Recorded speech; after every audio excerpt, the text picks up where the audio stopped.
Hey, I wanted to show you a quick video of how easy you can overcompress with your compressor. And this is going to be done with the 1176, the hardware, not the software. And right here I have a kick drum, which was given from the Neumann subwoofer. So you can download it from the Neumann website. But let me show you how it sounds, everything. This is like a really good kick drum. So let me play it.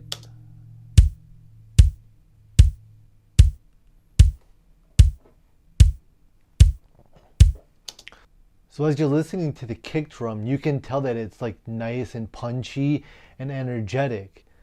And I don't know what microphone that they used for this, but they probably did use it on a D112.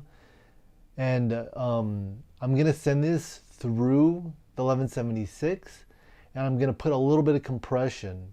As you can see, it's gonna be around like 9 o'clock for the input. And then the attack, I'm putting it for a slow attack. And then for the release, I'm putting it for a fast. So let me route this and send this. So if you haven't seen my previous videos, but the way I do this is I send this out into my Avid IO, and then it gets sent to whichever it is, which is going to be my 1176 today. And then it would get sent back into the Avid IO, and this would be the input 3. So then if I play it, if I send it through here, you can tell that it went through properly. So as you can see, the compressor, the input is at 9 o'clock, and for the output, it's around almost 3 o'clock. And once again, I put a slow attack but a fast release. And later on, I'll show you why, but let me record this really quick, and then you can tell what happens if you put a little compression on something that's perfectly fine and it didn't need it. Or maybe you're compressing something and you over compress it.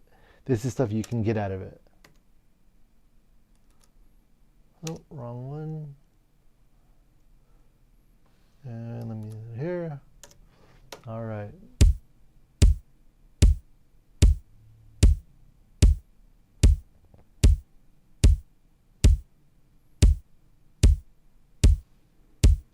All right, so as you're listening to it, it pretty much sounds exactly the same.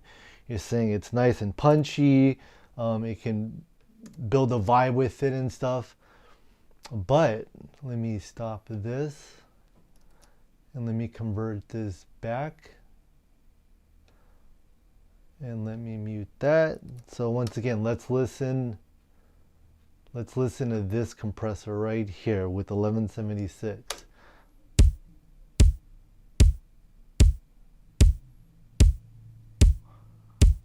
You know, you're listening to it and it seems like, oh, I can use this for a kick drum and stuff. But when I mute this one and play it back,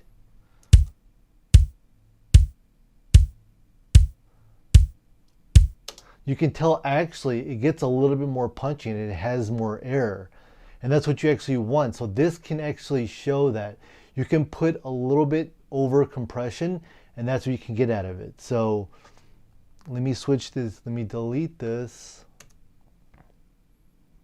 Unmute this, swap it, and now I'm going to show you the attack. So I'm going to leave it exactly as it is, and I will adjust the attack, and this is what you will hear out of it, which you will probably hear nothing. It's going to sound exactly the same. And let me play back this. All right.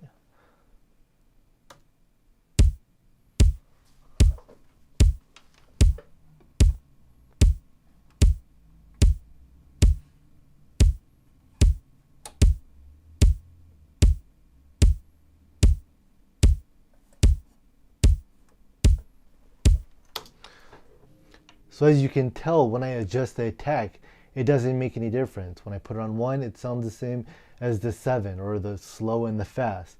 So now let me increase the input, the compression, and then I'll adjust the attack, and you can actually tell the difference. So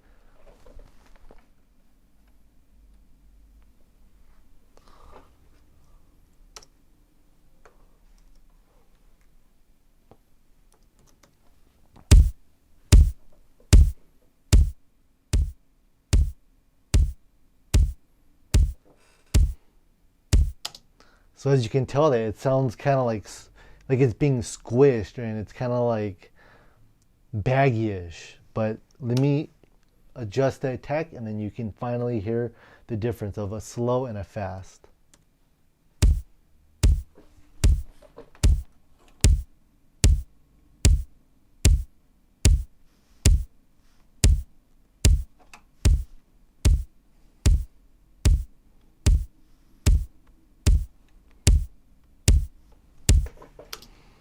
All right, so from the original kick drum, it sounds nice. It sounds punchy. It sounds like it has air, and everything is fine. And then when you over compress it, it kind of sounds like it's hitting not a plastic bag, a basketball, and it's sort of like bouncing it.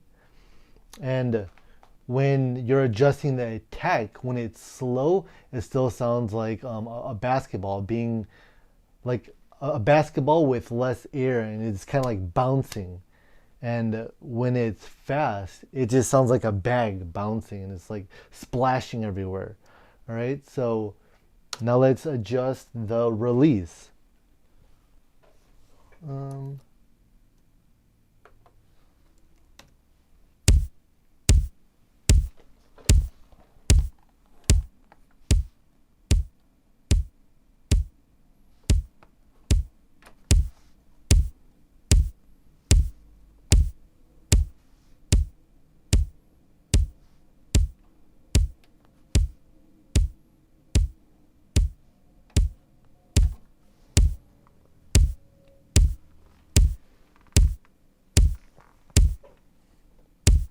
So as you're listening to the kick drum is actually releasing it as soon as possible.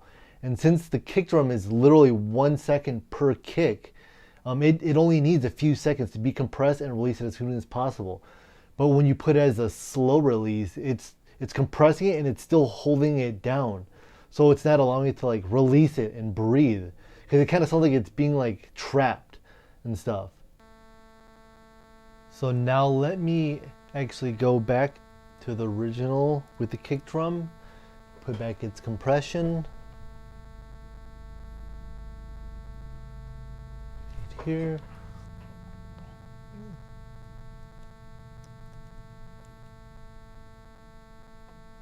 And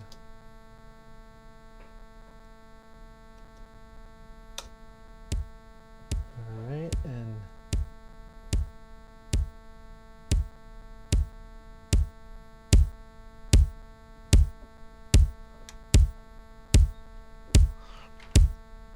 okay, so let's record this.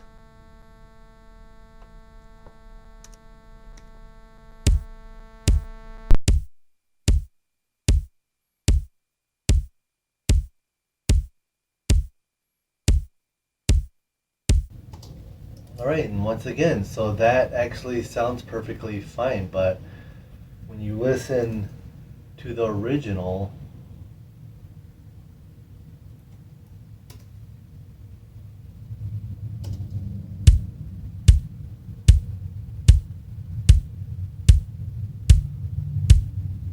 you can now tell that it's punchy and it has air and it's not being trapped or anything. And then we'll go back to the compressed version.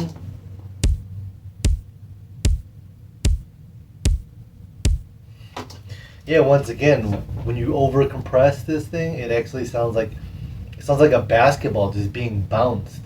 And don't well, maybe you could go grab a basketball, bounce it, record it, and then put it into the kick drum to give it a little certain frequencies. But yeah, that's what can happen if you over compress things, because it can just lose it, and it can sound like it's perfectly fine. All right, and I always say this: if you want me to compress something for you, anything, it could be an instrument, it could be a vocal, just send it to me. I will compress it for you in any way you want. and then I will send it back to you. All right. So hope you have a good one.